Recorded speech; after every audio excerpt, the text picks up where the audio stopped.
नमस्कार विद्यार्थी मित्रांनो, स्वागत तुमचं माझ्या युट्यूब चॅनलवरती.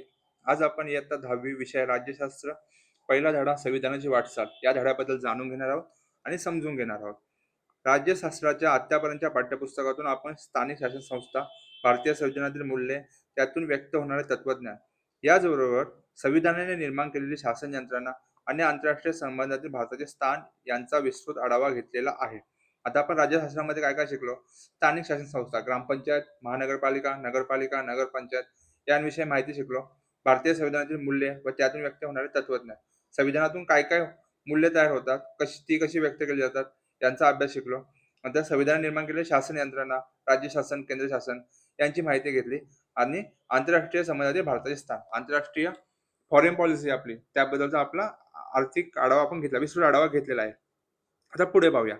भारताच्या संविधानाने भारताचे सार्वभौम, समाजवादी, धर्मनिरपेक्ष लोकशाही गणराज्य निर्माण उद्दिष्ट मांडले आहे. नागरिकांना न्याय मिळावा, त्यांचे स्वातंत्र्य अबाधित राहावे म्हणून संविधानात अत्यंत महत्त्वपूर्ण तरतुदी केलेल्या आहेत. सामाजिक न्याय समतेवर आधारलेला एक प्रागतिक विकसित समाज निर्माण करण्यासाठी एक साधन म्हणून भारताच्या संविधानाकडे पाहिले जाते. भारताच्या संविधानानुसार राज्यकारभार करण्यास 26 जानेवारी 1950 पासून सुरुवात झाली. तेव्हापासून आतापर्यंत संविधानाच्या आधारे जो राज्यकारभार झाला, त्यातून लोकशाहीचे व्यापक होत गेलेले स्वरूप, भारतातल्या राजकीय प्रक्रियेत झालेले महत्त्वाचे बदल, सामाजिक न्याय समता प्रस्थापित करण्याच्या दृष्टीने उचलली गेलेली पावले यांचा प्रस्तुत प्रकरणात आपण थोडक्यात आढावा घेणार आहोत. हा आशय अर्थातच 3 मुद्द्यांपुरता मर्यादित आहे: लोकशाही, सामाजिक न्याय, समता व न्यायव्यवस्था. आता या धड्यामध्ये आपण भारतीय संविधान लागू झालं 26 जानेवारी 1950 पासून, तिथपासून लोकशाहीचे व्यापक म्हणजे जो स्वरूप चेंज होत गेलेला आहे, राज्य प्रक्रियेत जे महत्त्वाचे बदल झालेले आहेत, सामाजिक न्याय समता प्रस्थापित करण्याच्या दृष्टीने जी पावले उचलली आहेत, त्याचा आपण प्रस्तुत प्रकरणात आढावा घेणार आहोत. याचं 3 मुद्द्यात होत आहे. पहिले आहे लोकशाही, नंतर आहे सामाजिक न्याय व समता आणि तिसरा आहे भारतीय न्यायव्यवस्था. तर आता पहिला मुद्दा पाहणार आहोत आपण, लोकशाही. राजकीय प्रगल्भता लोकशाही शासन पद्धतीची केवळ संरचना असून चालत नाही. या संरचनेच्या आधारे प्रत्यक्ष व्यवहार केल्यासच लोकशाही समाजाच्या राजकीय जीवनाचा एक अविभाज्य घटक बनते. त्यानुसार आपल्या देशात थेट प्रतिनिधित्व देणारे संसद, राज्य, विधानसभा आणि स्थानिक शासन संस्था. आता राजकीय प्रगल्भता काय? तर लोकशाही आपण जी स्थापन केलेली आहे, पण ती कशी स्थापन करायची, तेव्हा लोकशाही हा समाजाच्या राजकीय जीवनाचा एक अविभाज्य घटक आहे. त्यानुसार देशात लोकांचे थेट प्रतिनिधित्व देणारे संसद, राज्य, विधानसभा, स्थानिक शासन संस्था आहेत. आता ते 3 संस्था आपल्याकडे. संसद आहे, राज्य विधानसभा म्हणजे केंद्र पातळीवर आहे, राज्य पातळीवर आणि स्थानिक पातळीवर आहे.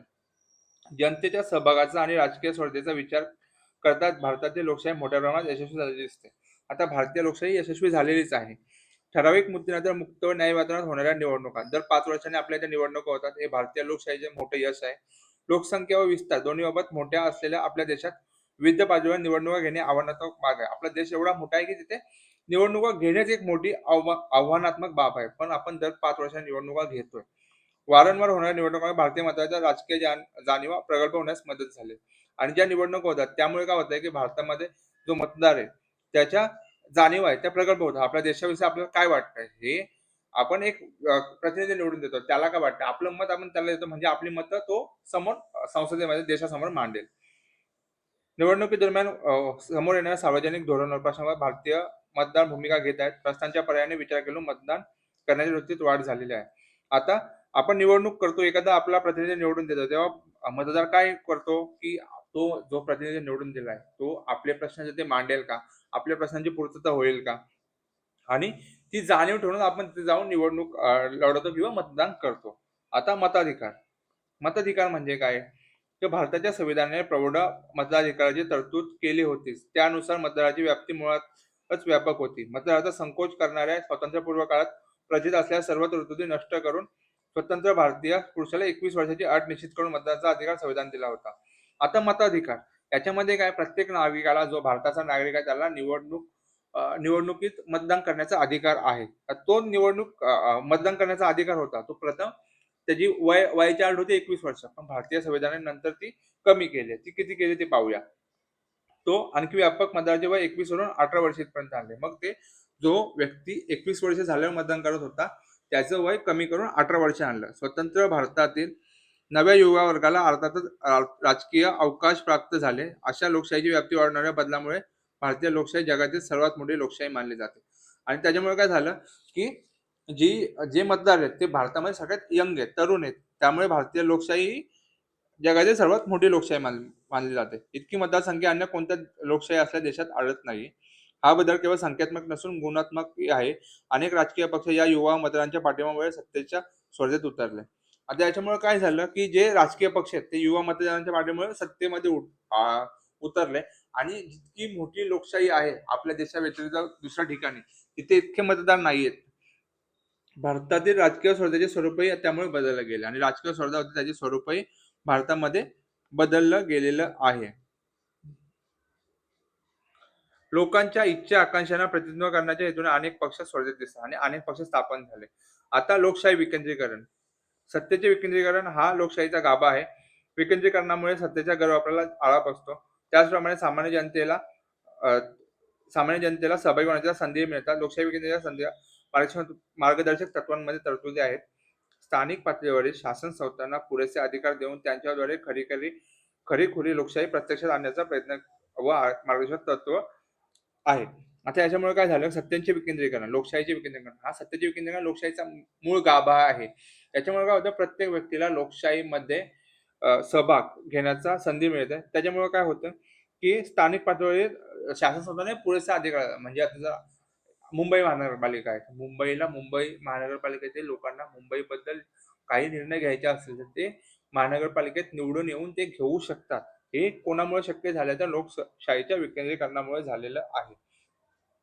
त्याला अनुसरून स्वतंत्र भारतात लोकशाही विकेंद्रीकरणाचे खूप प्रयत्न झाले. यातील सर्वात मोठा प्रयत्न अर्थात 73 व 74 संविधान दुरुस्तीचा होता.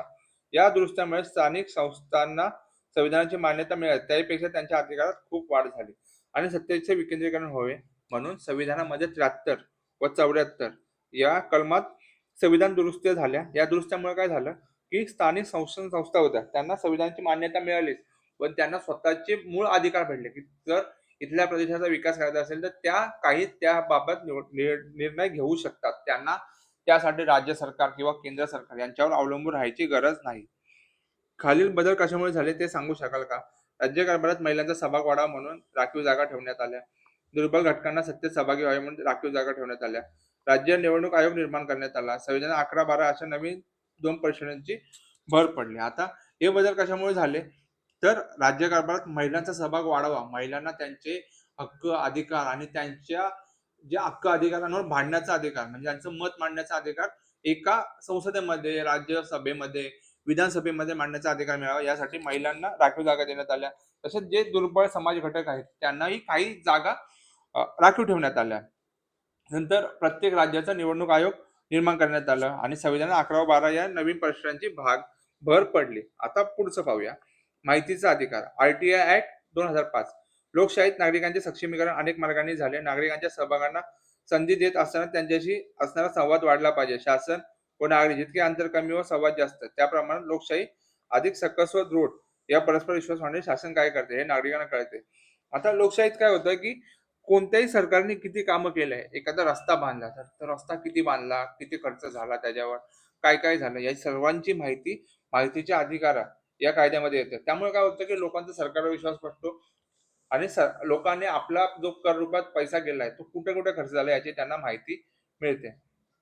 आता पारदर्शकता, उत्तरदायित्व हे सुशासन प्रत्यक्षात आणण्यासाठी भारतीयांना माहितीचा अधिकार देण्यात आला. आता पारदर्शकता, उत्तरदायित्व, एखादं काम केलं तर सरकारने का केलं आणि कसं केलं, कोणत्या पद्धतीने केलं, त्याची क्वालिटी काय आहे, या सर्व प्रश्न विचारण्याचा अधिकार भारतीय नागरिकांना आहे आणि ती सर्व माहिती आपल्याला माहितीच्या अधिकारातून भेटते. माहितीच्या अधिकारामुळे शासनाच्या कारभाराची गोपनीयता कमी झाली व शासनाचे व्यवहार अधिक खुले व पारदर्शी झाले. आता या अधिकारामुळे काय झालं, की शासनाची गोपनीयता होती, जे कामं लपून राहिलेली असतात सरकारने केलेली, ती उघड झाली आणि त्यामुळे काय झालं, की लोकांचा सरकारवर विश्वास बसेल हे पारदर्शी झाल्यामुळे त्याला मदत झाली. इसवी सन 2000 नंतरच्या काळात नागरिकांसाठी सुधारणा करण्यात आलेला तो हक्क मानून सुधारणा करण्याकडे कल झाला आणि हा माहितीचा अधिकार लोकांचा हक्कच आहे हे त्याच्याकडे कल वाढला सरकारचा. त्यानुसार माहितीचा, शिक्षणाचा, अन्न सुरक्षेचा भारतीयांना हक्क मिळाला आहे. तसेच भारतीयांना माहितीचा अधिकाराचा, शिक्षणाचा, अन्न सुरक्षेचा हक्क आहे. यामुळे लोकशाही निश्चितपणे बळकट झालेली आहे. आता हक्कधारी दृष्टिकोन हे पाहूया. स्वातंत्र्यानंतरच्या काळात काही दशकांमध्ये भारताचे लोकशाहीकरण व्हावे, अनेक सुधारणा झाल्या, परंतु नागरिकांकडे लाभार्थी म्हणून पाहण्याची दृष्टी होती. कायदेशीर सुधारणा नागरिकांचा हक्कच आहे या भूमिकेतून येत आहे. आता हक्क म्हणजे अन्न, वस्त्र, निवारा, शिक्षण आणि माहितीचा अधिकार हे लोकांचे हक्कच आहेत. हे कोणापासून जो भारतामध्ये जन्मलाय, जन्मापासून भारतीय नागरिक झालाय, त्याला या सर्व हक्कच आहेत त्याचे. त्या हक्कांपासून कोणीही दूर लोटू शकत नाही, कोणते सरकार दूर लोटू शकत नाही. हे झालं हक्कधारित दृष्टिकोन. सामाजिक न्याय व समता. सामाजिक न्याय व समता हे आपल्या संविधानाचे उद्दिष्ट आहे. या दोन मूल्यांवर आधारलेला एक समाज निर्माण करणे हे आपले ध्येय आहे. सामाजिक न्याय समता सर्वांना न्याय मिळवण्याचा आणि न्यायासमोर सर्व समान आहेत, कोण उच्च नीच नाही, हे दोन्ही संविधानाचे उद्दिष्ट आहेत. संविधानाने त्या दिशेने जाण्याचा मार्गही स्पष्ट केला, त्या दिशेने आपली वाटचालही होत आहे. सामाजिक न्याय प्रस्थापित करणे. ज्या सामाजिक बाबींमुळे व्यक्तीवर अन्याय होतो तो दूर करणे. व्यक्ती म्हणून सर्वांचा दर्जा समान असणे हा आग्रह धरणे. प्रत्येक व्यक्ती भारतीय न्यायासमोर समानच आहे, ती कोणते उच्च नीच नाही. जात, धर्म, भाषा, लिंग, जन्मस्थान, वंश, संपत्ती इत्यादींवर आधारित श्रेष्ठ व कनिष्ठ असा भेद करणे ही सर्वांची विकासाची उपलब्ध करणे न्याय समतेचे उद्दिष्ट आहे. आता कोणत्याही व्यक्ती असतात, त्यांची कोणती जात, धर्म, भाषा, लिंग, जन्मस्थान, वंश, संपत्ती कोणतेही असले तरी श्रेष्ठ कनिष्ठ भेद न करता सर्वांना विकासाची समान संधी देणे हा न्याय व समतेचे प्रमुख उद्दिष्ट आहे. सामाजिक न्याय समता प्रस्थापित करण्यासाठी समाजात सर्व स्तरावर प्रयत्न करावे लागतात, परंतु शासनाच्या धोरणांना अन्य प्रयत्नांना विशेष महत्व असते. लोकशाही अधिकाधिक सर्वसमावेशक होण्यासाठी सर्व सामाजिक घटक मुख्य प्रवाहात आले पाहिजे. लोकशाही ही सर्व समाज घटकांना सामावून घेण्याची प्रक्रिया आहे. त्याचप्रमाणे समावेशित लोकशाहीमुळे समाजातील संघर्षही कमी होतात. या सर्व दृष्टीने आपल्या देशात कोणते प्रयत्न चालले हे पाहूया. आता सर्व लोकशाहीचे संघर्ष कमी करण्यासाठी देशात कोणकोणते प्रयत्न झाले ते पाहूया. आता राखीव जागांचे धोरण. जे लोक समूह अधिक समाज घटक दीर्घकाळ वंचित राहिले अशा समाज घटकांसाठी राखीव जागांचे धोरण स्वीकारण्यात आले. अनुसूचित जाती व जमातींसाठी शिक्षण, सरकारी नोकऱ्यांमध्ये काही राखीव जागा ठेवण्यात आल्या. त्याचप्रमाणे इतर मागासवर्गीयांसाठी राखीव जागांची तरतूद करण्यात आली. आता जो लोकसमूह समाज घटक शिक्षण, रोजगारांच्या संधीपासून दूर होतात त्यांना त्या क्षेत्रात राखीव जागा ठेवण्यात आल्या. तसेच अनुसूचित जाती जमाती होत्या त्यांनाही सरकारी नोकऱ्यांमध्ये काही राखीव जागा ठेवण्यात आल्या. त्याप्रमाणे इतर मागासवर्गीय त्यांनाही राखीव जागांची तरतूद करण्यात आली. अनुसूचित जाती व जमाती यांच्यावर अत्याचारापासून संरक्षण देणारा कायदा. सामाजिक न्याय व समता प्रस्थापित करण्याच्या दृष्टीने हा एक महत्वाचा कायदा आहे. अनुसूचित जाती व जमातीवर कोणत्या प्रकारचा अन्याय करण्यास कायद्याद्वारे प्रतिबंध करण्यात आलेला आहे. आता सामाजिक न्याय व समता प्रस्थापित करण्यासाठी सरकारने एक महत्वाचा कायदा आणला. त्याच्यामध्ये जो एखाद्या व्यक्ती जो अनुसूचित जाती व जमातींवर जर अन्याय करण्याचा प्रयत्न करत असेल तर त्याच्यावर कायद्याद्वारे प्रतिबंध करण्यात आलेला आहे. म्हणजे त्याला आपण शिक्षा देऊ शकतो. हे या कायद्यांद्वारे जारी करण्यात आलेलं आहे. अल्पसंख्याक विषयाच्या तरतुदी. आता अल्पसंख्याक म्हणजे काय? आता जो भारत देश आहे, भारतामध्ये हिंदू लोक जास्त आहेत, बाकी शीख, परत झाले मुस्लिम, शीख, जैन, बौद्ध या धर्माचे लोक कमी झाले, तर ते झाले अल्पसंख्याक. भारतीय संविधानाने अल्पसंख्याकांचे संरक्षण करण्यासाठी अनेक तरतुदी करण्यात आल्या. अल्पसंख्याकांना शिक्षणाच्या रोजगाराच्या संधी मिळाव्यात यासाठी शासनाने अनेक योजना राबवल्या आहेत. भारतीय संविधानाने जात, धर्म इत्यादी घटकांवर भेदभाव करण्यास प्रतिबंध केला. भारतीय संविधानाने जात, धर्म, वंश या भाषांवर भेदभाव करण्यासाठी प्रतिबंध केलेला आहे. अल्पसंख्याकाविषयीची व्यापक तरतूद करताना समतेचा, स्वातंत्र्याचा, शोषणाविरोधाचा, सांस्कृतिक व शैक्षणिक हक्कामुळे अल्पसंख्याकांना मूलभूत संरक्षण मिळाले. आता हे अल्पसंख्याक लोक होते, त्यांना समतेचा हक्क आहे, स्वातंत्र्याचा हक्क आहे, शोषणाविरोधाचा हक्क आहे, सांस्कृतिक व शैक्षणिक हक्कामुळे अल्पसंख्याकांना मूलभूत स्वरूपाचे संरक्षण मिळाले आहे.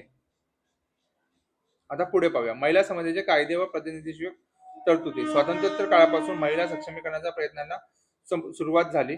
महिलांमध्ये निरक्षरता दूर करणे, विकासाच्या पुरेशा संधी देणे, राष्ट्रीय आंतरराष्ट्रीय पातळीवर महिलांच्या समाजाची दखल घेऊन काही धोरणे निश्चित केलेली आहेत. आता महिलांना स्वातंत्र्य काळापासून त्यांचं सक्षमीकरण झालं पाहिजे, यासाठी पहिलं होतं की महिला साक्षर झाल्या पाहिजे होत्या, म्हणून महिलांना शिक्षण क्षेत्रात पुरेशा संधी दिल्या आहेत. तसेच राष्ट्रीय आंतरराष्ट्रीय पातळीवर महिलांच्या समस्यांची दखल घेऊन काही धोरणे निश्चित केलेली आहेत. आता ते पाहूया काय धोरणे आहेत. वडिलांच्या पतीच्या संपत्तीत महिलांना सन्मान वाटा, हुंडा प्रतिबंधक कायदा, लैंगिक अत्याचारापासून संरक्षण देणारा कायदा, घरगुती हिंसाचार प्रतिबंधक कायदा अशा महत्वपूर्ण कायदा यांचे स्वतःचा विकास साधण्यास अनुकूल वातावरण निर्माण केलेले आहे. महिलांना वडील व त्यांच्या संपत्तीत समान हिस्सा देण्यात आला आहे. हुंडा प्रतिबंधक कायदा केलेला आहे. लैंगिक अत्याचारापासून संरक्षण देणारा कायदा आहे. तसेच घरगुती हिंसाचार प्रतिबंधक कायदा अशा विशिष्ट तरतुदी महिलांसाठी भारतीय संविधानात केलेल्या आहेत. आपल्या देशात राजकारण व राजकीय संस्था यांच्यातील स्त्रियांचे प्रतिनिधित्व हे सुरुवातीपासूनच कमी आहे. आता आपल्या देशामध्ये जे महिलांचं स्थान होतं संसदेत, राज्यसभेत, विधानसभेत ते खूप कमी होतं. आता ते वाढवण्याची आपल्याला गरज होती. कारण की जितक्या महिला वर येतील ते त्या महिलांचे प्रश्न मांडू शकतात उच्चस्तरीय लेवलवर. आता जगभरातील अनेक देशांनी महिलांचे प्रतिनिधित्व वाढवण्याचा प्रयत्न केला आहे. भारतानेही तो प्रयत्न केला. आता भारतामध्ये काय काय केले पाहूया. भारताच्या दृष्टीने 73 व 74 घटना दुरुस्तीने स्थानिक संस्थांमध्ये 33% जागा महिलांसाठी राखीव ठेवल्या. त्यानंतर हे प्रमाण महाराष्ट्राच्या अनेक राज्यामध्ये 50%. जो पहिला जो कायदा होता महिलांसाठी तो शासन संस्थांमध्ये 33% जागा होत्या त्या वाढवून महिलांसाठी 50% जागा वाढवण्यात आलेल्या आहेत.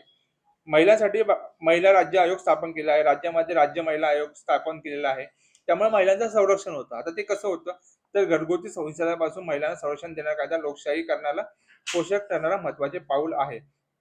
स्त्रियांची प्रतिष्ठा आत्मसन्मान राखण्याची आवश्यकता या कायद्याने अधोरेखित केली आहे. पारंपरिक वर्चस्व अधिकारशाहीला नाकारणाऱ्या निर्णयाने भारतीय लोकशाहीचा आवाका वाढवला. त्याच्यामुळे काय झालं की महिलांची स्त्रीची प्रतिष्ठा व आत्मसन्मान राखण्याची जी आवश्यकता होती या कायद्याने अधोरेखित केली. पारंपरिक वर्चस्व अधिकारशाहीला आळा घालण्यात आला. त्याच्यामुळे भारतीय लोकशाहीचा आवाका वाढला. आता याच्यामध्ये महिला खासदारांची संख्या बघा किती होती 22 ती आता वाढून 2014 साली 66 एवढी झालेली आहे. म्हणजे 12% महिला आल्या. आता जो आवाका आहे तो 50% झाला पाहिजे. आता न्यायालयाची भूमिका पाहूया. भारतीय संविधानात भारतीय लोकशाहीत न्यायालयाची भूमिका आहे तर लोकशाही बळकट करण्याच्या प्रक्रियेत सामाजिक न्याय समता उद्दिष्टाच्या दिशेने देशाची प्रगती करण्यात भारतीय न्यायालयाची महत्वाची भूमिका आहे.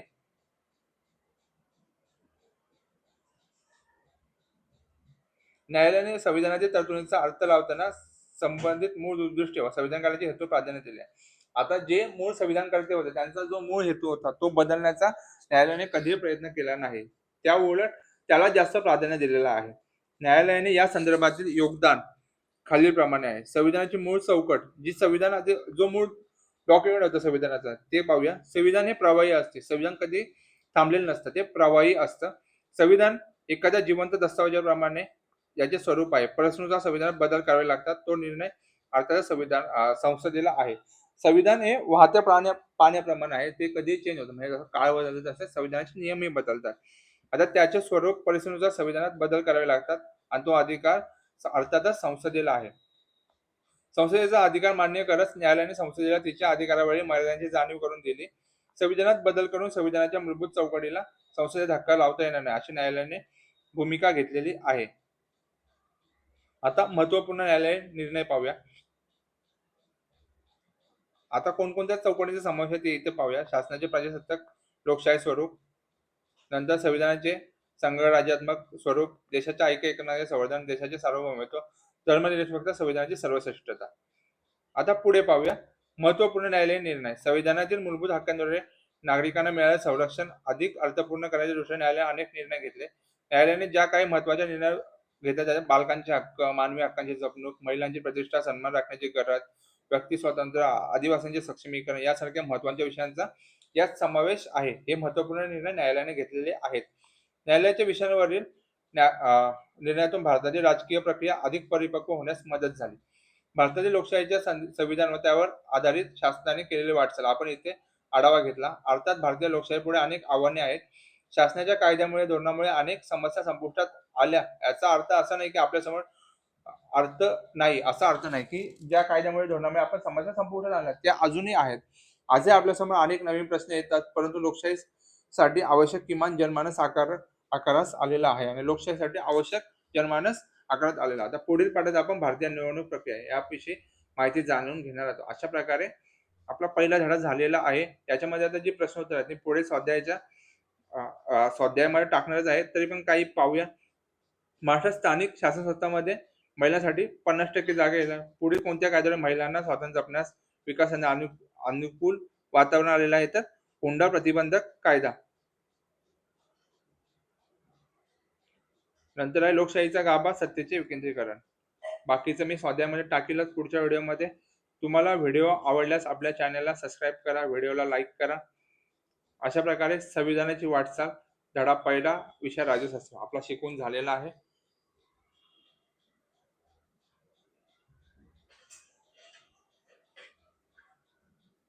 तर व्हिडिओ आवडल्यास जास्तीत जास्त मुलांपर्यंत आपले व्हिडिओ पोहोचवा. व्हिडिओला शेअर करा, लाईक करा, कमेंट करा आणि चॅनलला सबस्क्राईब करा.